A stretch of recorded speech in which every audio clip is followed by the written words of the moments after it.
ছাত্র যুবক বন্ধুদের কণ্ঠে কণ্ঠ মিলে বারবার বলতে চাই,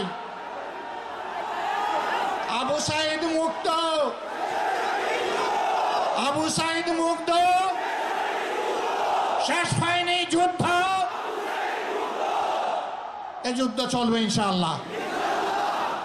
আমাদেরকে মেহেরবানি করে কেউ নতুন করে আর চোখ রাঙাবেন না।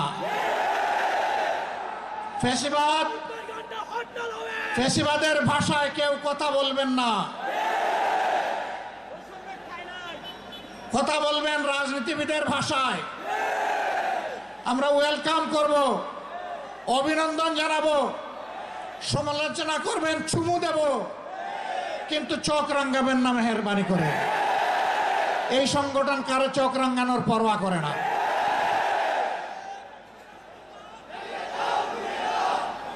আমার সম্মানিত ভাইরা,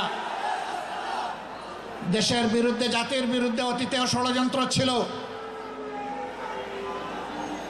ফ্যাসিবাদের পতনের পরেও ষড়যন্ত্র অব্যাহত আছে। এক এক করে আল্লাহ তাআলা সকল ষড়যন্ত্রকে ব্যর্থ করে দিয়েছেন। আমরা আশাবাদী একটা ঐক্যবদ্ধ জাতি আগামীতেও সকল ষড়যন্ত্র আল্লাহর সাহায্যে ব্যর্থ করে দিবে ইনশাআল্লাহ। তাই আমার শেষ আবেদন, আসুন দল মতের ঊর্ধ্বে উঠে আমরা সব ধরনের ফ্যাসিবাদের বিরুদ্ধে আমরা রুখে দাঁড়াই।